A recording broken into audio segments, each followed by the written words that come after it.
I went and said, okay, what other carriers can I go with? Let's switch insurance companies. The problem, Michael, is most insurance companies have left Florida. And I know it's happening in California as well. And there aren't other options. Well, it doesn't seem like it. You know, your agent will say, well, there's nobody else I can insure you with. So two things, the age of your property and whether or not it's on stilts makes a big difference in your insurance.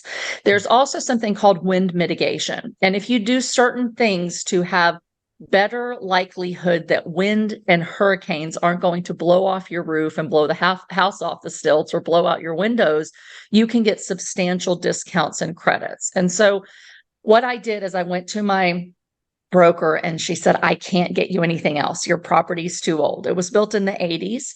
And essentially she referred me to Allstate, who was still supposed to be issuing policies. They will only issue policies if the property's less than 20 years old. So mine was out.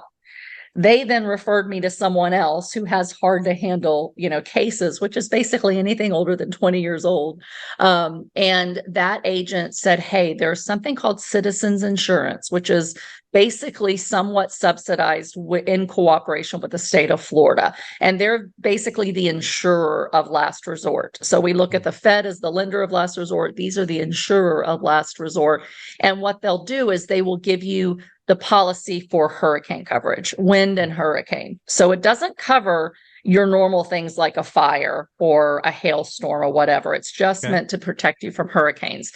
And then we had to find a different insurer to handle all other perils, your liability, your fire, etc. So ultimately, the lender, the insurance broker that could handle Citizens couldn't find an insurance company that would handle my property because it was on stilts on the ocean.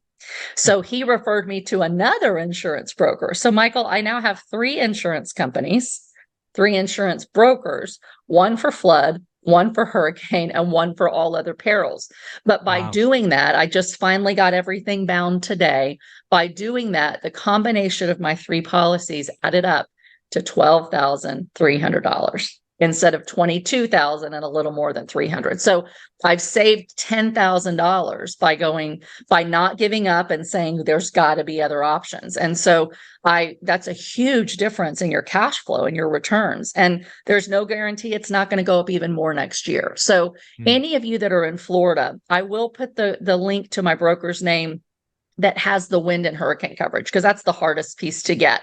And then he can refer you to, you know, people that can get the all other perils coverage. If he can't, he can also handle flood insurance. So I'll put that in the comments here and on our last video, but I highly recommend that any of you that are dealing with insurance that's just skyrocketing, especially if you're in Florida, Louisiana, the coast of Texas or Georgia or Alabama, in California, that you beat down the door and you find out what you can do if you separate out each of the pieces to where each insurer has a little less risk, because now they're just insuring for the probability of that one thing instead of the probability of all those things happening.